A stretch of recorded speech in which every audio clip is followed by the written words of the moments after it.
Room మొత్తం మబ్బు. Bed పైన బెడ్షీట్ తీసిన వెంటనే గుండె జల్లుమని అంటుంది. అక్కడ చూస్తే 27 ఏళ్ల రష్మి ఒక డెడ్ బాడీలా ఎండిపోయినట్టుగా ఒళ్ళు మొత్తం మాంసం లేకుండా ఉంది. అంటే మొత్తం ఎముకలుగా ఉంది. తను కళ్ళు తెరిచి లేచి చూస్తుంది. ఆ రోజు కొన్ని సంవత్సరాల తర్వాత తను లైట్ ని చూసి ఉంటుంది. ఇంకో బెడ్ పైన చూస్తే ఒక ముసలాయన పేరు ఓం ప్రకాష్. అతనికి రష్మికి పెద్ద తేడా లేదు. కాకపోతే ఓం ప్రకాష్ చనిపోయాడు. ఆయన రష్మి వాళ్ళ ఫాదర్. అసలు వీళ్ళిద్దరికి ఇలాంటి పరిస్థితి ఎందుకు వచ్చిందా అని అనిపిస్తుంది. ఈ స్టోరీ అసలు స్టార్ట్ అయింది 2016 లో. ఓం ప్రకాష్ అనే ఆయన ఒక రైల్వే ఎంప్లాయ్. లైఫ్ మొత్తం జాబ్ చేసి రిటైర్ అయిన తర్వాత తన వైఫ్ చనిపోతుంది. వాళ్ళకి ఒక కూతురే రష్మి. రష్మి ఏమో సరిగ్గా నడవలేదన్నమాట. సో ఇప్పుడు ఫ్యామిలీలో ఇద్దరే, ఓం ప్రకాష్ మరియు రష్మి. సో ఇతనేమో ముసలోడు, రష్మి ఏమో నడవలేదు. కాబట్టి వీళ్ళిద్దరు ఒక హస్బెండ్ అండ్ వైఫ్ ని పనిలో పెట్టుకున్నారు. స్టార్టింగ్ లో అంతా బాగుండేది. వీళ్ళ ఇంట్లో రిలేటివ్స్ వచ్చేవాళ్ళు, ఫ్యామిలీ మెంబర్స్ కలవడానికి వచ్చేవాళ్ళు ఓం ప్రకాష్ ని. అంత బాగుంటుంది. సడన్ గా రిలేటివ్స్ వచ్చినా కలిసేవారు కాదు. ఫ్యామిలీ నుంచి దూరంగా ఉండేవారు. ఎవరైనా ఇంటి దగ్గరకు వస్తే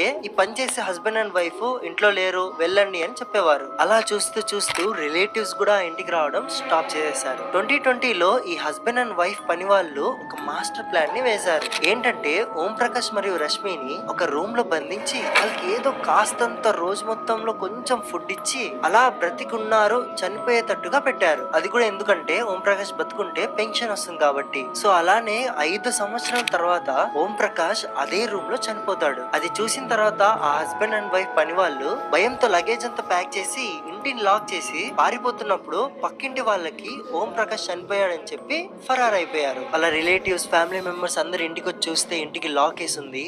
డోర్ పగలు కొట్టి ఆ రూమ్ ని ఓపెన్ చేసి చూస్తే రష్మి ఏమో ఎముకలతో జస్ట్ అలా బ్రతుకుంది. మరియు ఇంకో బెడ్ పైన ఓం ప్రకాష్ చనిపోయి ఉన్నాడు. 29 డిసెంబర్ 2025 జరిగింది. ఆ ఇద్దరు పని మనుషులు ఇప్పుడు కూడా ఫరార్ లో ఉన్నారు. 25 జరిగింది. ఆ ఇద్దరు పని మనుషులు ఇప్పుడు